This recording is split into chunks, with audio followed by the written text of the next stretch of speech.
¿Quieres conocer más de tus impuestos? ¿Saber de tus derechos como contribuyente? Sintonízate en Frecuencia Fiscal, un programa de análisis, difusión e investigación. ¿Eres emprendedor, estudiante o empresario? Frecuencia Fiscal es para ti. Te invitamos a ser parte de esta nueva cultura en los impuestos. ¡Comenzamos! Buenas tardes, bienvenidos a su programa Frecuencia Fiscal. Los saluda el contador público Hugo René Ortiz. Les recordamos nuestros datos de contacto: el correo electrónico dudas@frecuenciafiscal.com.mx, la página en Facebook, el canal en YouTube Frecuencia Fiscal.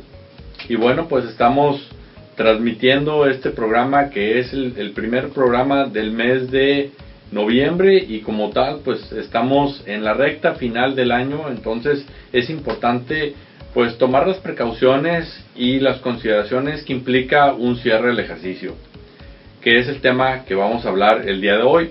Lo vamos a enfocar a la cuestión electrónica. Sin embargo, antes algo de información relevante a lo que ha sucedido en estos días. Bueno, primeramente recordar que los FDI, que es el comprobante fiscal, que es un tema ahorita electrónico, el famoso XML, y que en el pasado, digamos que se detectaron malas prácticas, y que algunas de esas malas prácticas no necesariamente son se hacen con dolo, sino simplemente es quizás una falta de control, falta de organización, y me refiero a que estos XML pues en ocasiones son cancelados por la empresa o la persona que los emite, y esto a su vez tiene implicaciones contables, fiscales, administrativas a la parte que le habían expedido este comprobante fiscal. Entonces, dada esta circunstancia, desde hace ya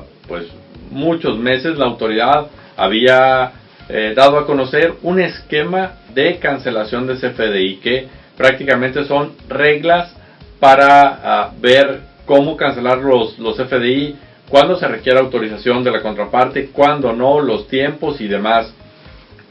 Entonces este esquema, repito, ya tiene mucho tiempo, pero se había estado prorrogando y postergando por diferentes situaciones. La última de esas prórrogas venció el 31 de octubre, es decir, a partir del día de ayer ya es obligatorio este esquema de cancelación de CFDI. Entonces, aquellos contribuyentes que no acostumbraban revisar su buzón tributario, bueno, probablemente van a empezar a recibir correos electrónicos haciendo referencia a que tienen información en el buzón tributario.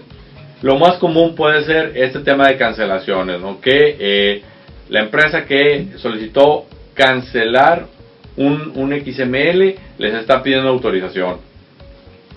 Por ahí en la página de Facebook el día de ayer subimos una imagen haciendo referencia a las principales reglas o las principales consideraciones que hay que tener con este tema de cancelación de CFDI, de cuáles son las reglas, y que también pues todo esto se pudiera complicar una vez que se haya expedido el famoso complemento de pago, ¿no? Porque si se expidió el complemento de pagos quiere decir que la factura ya se cobró. Entonces, si por alguna situación la factura se requiere cancelar, entonces es necesario primero cancelar el complemento de pagos correspondiente y luego ya ir con la factura, ¿no? Por ahí, repito, en la página de Facebook Frecuencia Fiscal hay una imagen ilustrando esto que acabo de comentar, y ahí estamos haciendo referencia a los casos más comunes, pero en la práctica hay casos más complicados o situaciones particulares que vamos a estar analizando, ya sea a través del programa o también a través de estas imágenes que hemos visto que son útiles, porque pues las empiezan a compartir y sobre esas empiezan a hacer comentarios. Entonces también es muy enriquecedor para aquellos que ven los posts que publicamos y que ven los comentarios de otros radioescuchas. Bueno, también por ahí el día de hoy subimos una imagen referente al Día de Muertos. Aquellos que no han entrado a la página de Facebook, los invito a que lo hagan. Y esta imagen hacía referencia de, pues digamos, un contribuyente que por ahí vio su altar de muertos, y pues decidió disfrutar pues todo aquello que estaba ahí en el altar para esa persona, y pues sorpresa, se presenta ahí el SAT y le dice, qué bueno verte de regreso con una lista ahí de situaciones que tenía pendiente el contribuyente. Y aquí la moraleja es que pues no nos vamos a librar de la autoridad fiscal aun y cuando partamos de este mundo, ¿no? Y aquí el tema es que supongamos un contribuyente que está arrendando un bien. Si el contribuyente fallece, bueno, pues el bien se sigue rentando, se sigue ocupando, se siguen generando ingresos, y por ahí digamos que a la autoridad hay que informarle que el contribuyente, si bien haya fallecido, bueno, pues qué va a pasar con ese bien, es decir, se va a seguir rentando, quién va a ser el responsable, etcétera.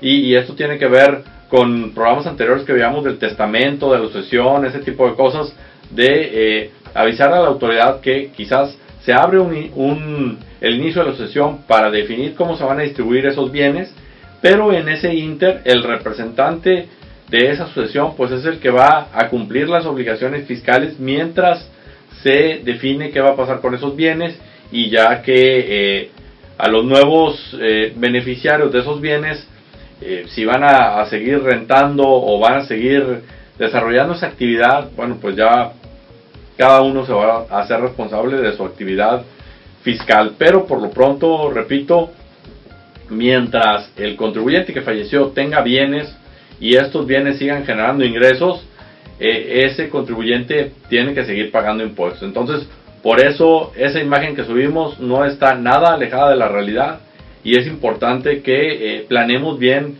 ese tipo de situaciones, ¿no? Esas cuestiones, cómo se van a manejar una vez que ya no estemos aquí. Y bueno, como les decía al inicio, vamos a hablar sobre el cierre fiscal. Quizás vamos a dedicar varios programas a este tema. Sin embargo, le vamos a dar diferentes enfoques. Uno de ellos, y el que vamos a tocar el día de hoy, tiene que ver con la cuestión electrónica, ¿no? Hoy en día, con los XML, la autoridad tiene mucha información sobre el comportamiento de los contribuyentes, y es común que el contribuyente o no está consciente de lo que implica el comprobante fiscal digital, o no es organizado y no tiene un control de los mismos, o simplemente piensa que como ya todo lo tiene la autoridad, no tiene que hacer alguna actividad adicional o algún registro adicional, y por lo mismo no sabe lo que la autoridad tiene o conoce respecto a estos XML. Entonces, como lo hemos repetido en programas anteriores, el XML es el documento con el cual la autoridad asume un comportamiento por parte del contribuyente.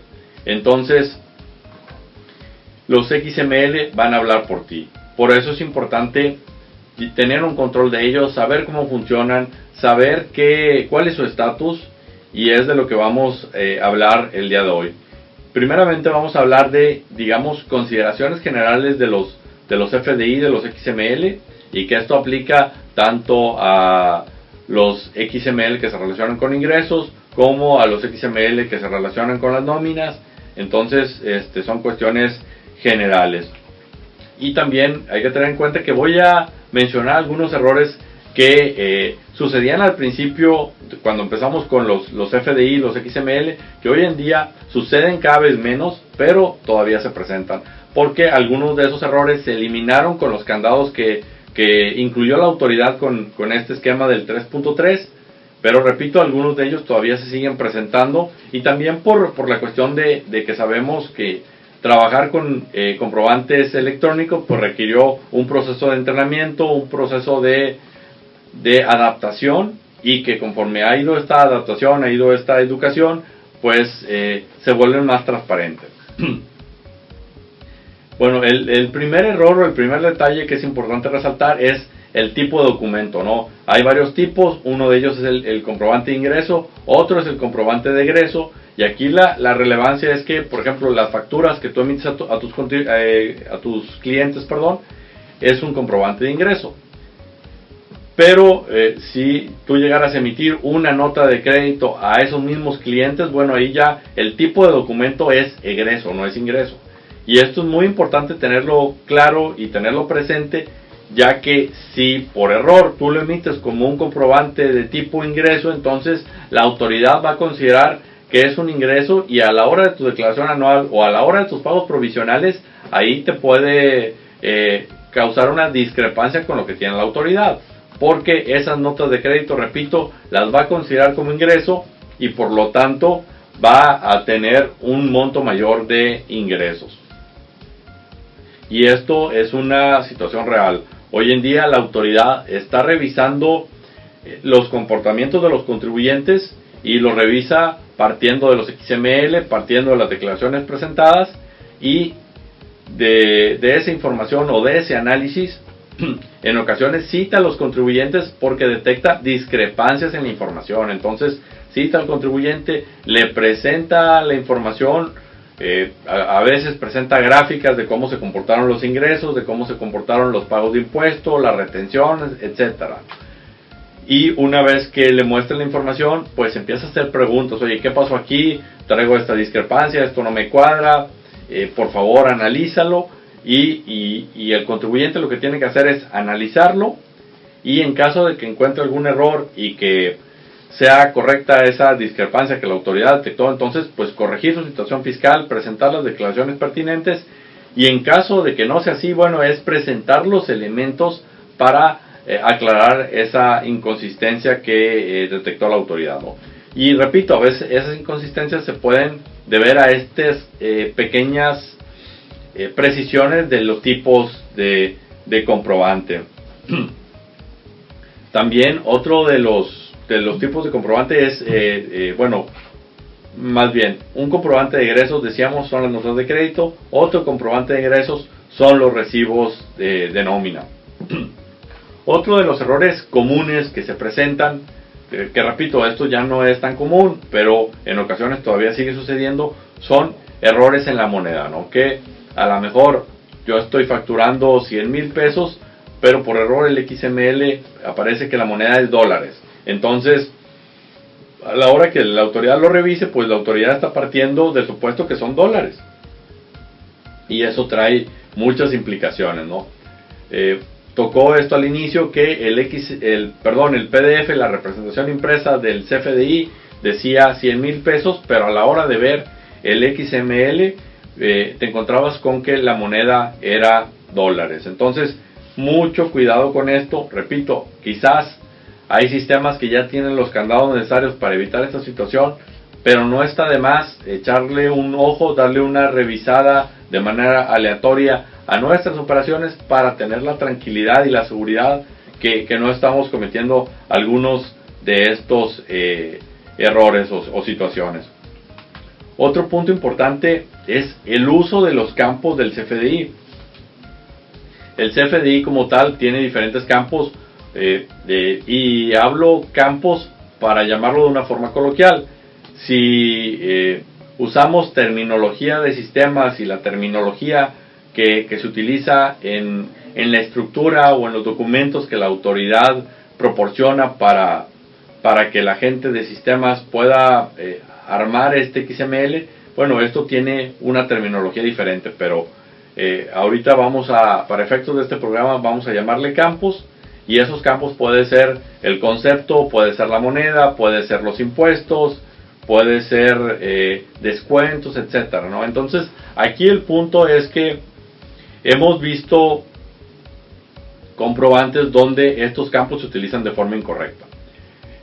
Por ejemplo, en la industria de la construcción es común que dentro de los conceptos o al momento de facturar, pues un concepto es el bien como tal, pero luego por ahí hay una especie de retenciones que es el 5% al millar, que el 1%, diferentes conceptos que se restan de la factura y se netean del monto del bien que se está facturando.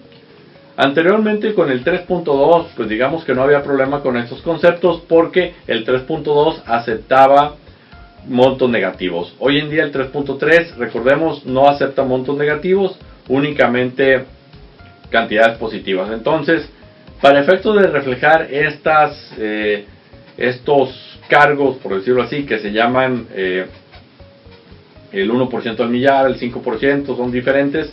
Bueno, nos hemos topado con contribuyentes que esto lo manejan como si fuera un descuento, y en el XML cuando tú lo abres y lo analizas, pues resulta que aparece como descuento y aparecen esos conceptos, y en el PDF aparece de una forma diferente. Entonces mucho ojo con esto, porque repito, la autoridad está revisando e interpretando los XML. Entonces eso que estás facturando no es un descuento, es una retención que te están haciendo, que luego posteriormente en algunos casos, y dependiendo de la situación particular, los pudieran regresar. Entonces mucho ojo, ¿no? Hay otras instituciones que optaron por decirle a sus proveedores que estos conceptos los manejen como notas de crédito. Es decir, que se emite una nota de crédito y en esa nota de crédito se incluyan estos conceptos. Otra situación particular también tiene que ver con los impuestos. Y me refiero a los impuestos porque sabemos que están impuestos como el IVA, que se adicionan al monto, al subtotal de la factura, pero también hay impuestos que se retienen, los cuales se restan al monto de la factura. Y estas retenciones podemos tener retenciones que tienen que ver con impuestos federales, pero también podemos tener retenciones que tienen que ver con impuestos, entre comillas, locales. Entonces, aquí el punto, la recomendación es ver dónde estamos reflejando las retenciones de ISR, de IVA, cuando se da el caso, para cerciorarnos que estén en los campos correctos y no estén en el campo de impuestos locales, o creo que le llaman otros impuestos. ¿Por qué? Porque al final del día, si vemos el PDF, pues a lo mejor el PDF aparece como impuesto retenido, pero si la configuración, repito, no fue la correcta, el XML va a mostrar una información incongruente, y que a la postre esto nos puede generar problemas. Otra situación que parece muy simple, pero que en la práctica ocasiona muchos dolores de cabeza, es el famoso UID. Sabemos que en el mercado hay sistemas que pues para contabilizar utilizan el famoso el XML y guardan el UID. El UID es en pocas palabras, el folio fiscal del comprobante. Entonces, este UID que guardan, la funcionalidad o el beneficio que existe es que si por algún descuido tú tratas de cargar el mismo comprobante, o cargas la misma operación y le quieres adjuntar ese mismo comprobante, pues el sistema te informa que ese UID ya está dentro del sistema, que ya lo provisionaste como tal, y entonces te bloquea esa operación. Esto te da una tranquilidad y una seguridad a que no estés duplicando gastos o adquisiciones dentro de tu sistema, ¿sí? Pero hay sistemas hoy en día que no tienen esa validación, que no te dan esa tranquilidad o esa seguridad. Entonces puede ser que si tú no tienes un cuidado, estés provisionando varias veces una misma factura.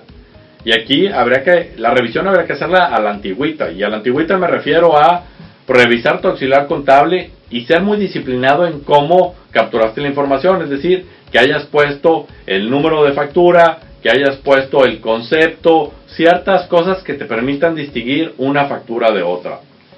Si tuviste la precaución de que cuando capturaste la información pusiste atención a esos detalles y los plasmaste en la captura, bueno, pues vas a poder sacar tu auxiliar contable y cotejar esta información que te digo. Pero pues aquí estamos ya al tema del error humano, ¿no? Que aún y que tengas ese desglose de información, lo vas a tener que verificar, que primeramente te implica mayor tiempo y también un riesgo de cometer errores en esa parte, ¿no? Entonces, por eso es importante que revises cuáles son las características y las capacidades de tu sistema para saber qué riesgos tienes o qué trabajo adicional tienes que hacer para cerciorarte que lo que estés haciendo esté bien. Otro punto importante es que hoy en día hay contribuyentes que no trabajan con los XML. Sabemos que de acuerdo a la legislación fiscal, los XML se deben de anexar a las pólizas contables. Sin embargo, hoy en día hay contribuyentes que no lo están haciendo o que sí lo hacen pero no lo revisan de forma adecuada. Me permito explicar. En el pasado, ¿cómo se registraban las operaciones? Bueno, pues en base al comprobante impreso, a la factura, al PDF, partiendo de esa información se registraba la factura. Y hoy en día hay sistemas que hay de diversos tipos. Hay sistemas que son muy avanzados y muy, entre comillas, inteligentes, que tú descargas los XML del SAT, seleccionas el XML y prácticamente te lo carga el sistema y te hace casi el registro contable. Entonces, si tienes la fortuna de contar con un sistema con esas características, bueno, ahí ya tienes la certeza que si se descargó el XML es porque está con el RFC correcto. Si se registró, bueno, pues es porque el sistema validó y no lo había registrado anteriormente. Pero hay otros contribuyentes que la forma de operar es la siguiente: los XML, las facturas, las reciben vía correo electrónico y eso es lo que utilizan para alimentar la información al sistema. Entonces, si tu sistema no es muy inteligente, entonces pudieras estar cargando un XML que corresponde a otro RFC, es decir, que tu proveedor se equivocó, te lo expidió un RFC correcto y como tu sistema no lo valida, pues tú lo estás cargando, pero obviamente no es un XML que te corresponda y que por lo tanto puedas confiar en él. Entonces, aquí por eso la recomendación es los XML, bájalos de la página del SAT para que tengas la certeza que estés trabajando con XML que realmente te expidieron a ti y no a un tercero contribuyente. Otro punto importante es cotejar los XML, los vigentes, con los cancelados. ¿Y a qué me refiero con esto? Bueno, que el día de hoy me expidieron un XML y tengo el XML, el CFDI, y me dice que es vigente, pero no tengo la certeza que la próxima semana pueda estar vigente. Entonces es validar que estos XML sigan estando vigentes. Repito, al inicio del programa mencionamos que hay ya está en funcionamiento el esquema de cancelación de CFDI y que va a haber casos donde la situación que comento ya no va a ser posible porque yo como contribuyente no autoricé la cancelación del CFDI y entonces en parte vamos a solucionar esta contingencia o este riesgo, pero hay que tener cuidado.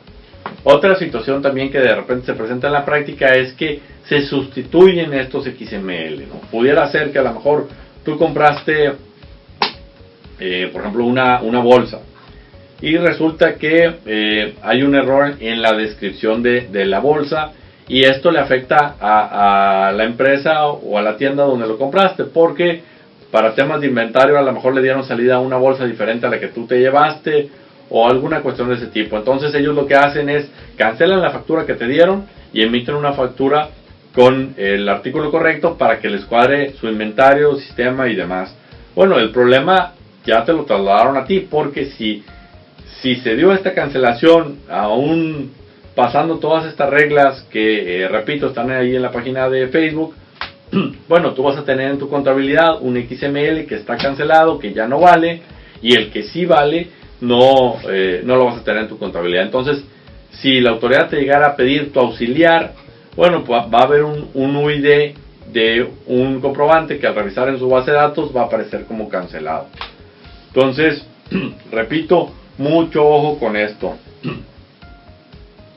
Y bueno, una cuestión particular es con los gastos de viaje. Los gastos de viaje, si recordamos los requisitos, por ahí hay una opción que el gasto de viaje puede estar facturado a nombre del trabajador y aún así la empresa lo puede deducir.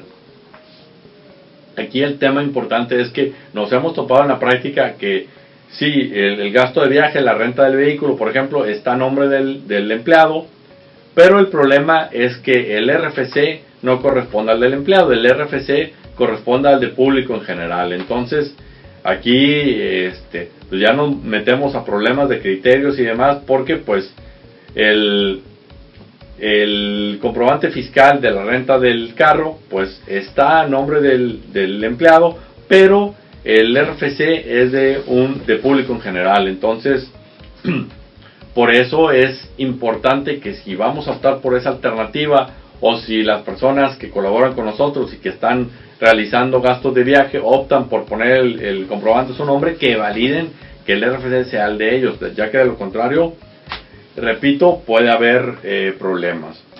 Ahora vamos a hablar del XML de nóminas. Este XML de nóminas tiene mucha información. Entre ella, pues está el nombre del empleado, del contribuyente, está el RFC del empleado, está la CURP, está la fecha de inicio de la relación laboral, está el número de seguro social, está el tipo de salario, si la jornada, salario, perdón, si es fijo, si es mixto, si es variable. Entonces hay que validar toda esta información, porque si bien es cierto, este año no hay declaraciones informativas de sueldos y salarios, la autoridad, al igual que el año anterior, va a tomarle la información para las declaraciones de los empleados de los XML. Entonces, si el RFC no está correcto, pues esa información no le va a aparecer al contribuyente. O si no tuvimos la precaución y se timbraron de forma incorrecta los recibos, también va a haber problemas. Un punto importante es que las percepciones y las deducciones que tienen de los trabajadores, quizás en nuestro sistema de nóminas nosotros hayamos adoptado los nombres con los que lo queremos denominar. Sin embargo, el SAT tiene sus propios criterios y tiene su propia clasificación. Entonces, muchos sistemas tienen esa homologación de lo que tú pusiste, a qué equivale con lo que tiene el SAT. Entonces, hay que ver que esa clasificación se haya hecho de forma correcta, ya que de lo contrario podemos estar, por ejemplo, pagando fondo de ahorro y el concepto puede decir que es un vale de despensa, ¿no? Entonces la autoridad va a pensar que es un vale de despensa, aun y cuando el recibo diga que es fondo de ahorro, ¿no? Entonces, todos estos pequeños detalles hay que tenerlos en cuenta, y que el recibo de nóminas también lo está utilizando el Seguro Social, y que de ahí está sacando el salario de hora integrado y otra información que posteriormente utiliza para validarlos con sus bases de datos. Entonces, si no tenemos la precaución o no hemos revisado la información de los XML, es importante hacerlo, y también aprovechar la herramienta que tiene la autoridad para validar todos los XML en forma masiva en cuanto a los RFCs de los trabajadores, y saber que estamos haciendo las cosas de forma correcta. Con esto me despido, el contador público Hugo René Ortiz. Que tengan una excelente tarde. Hasta la próxima. Esto fue Frecuencia Fiscal. Te invitamos a seguirnos sintonizando todos los viernes de 2 a 2:30 de la tarde.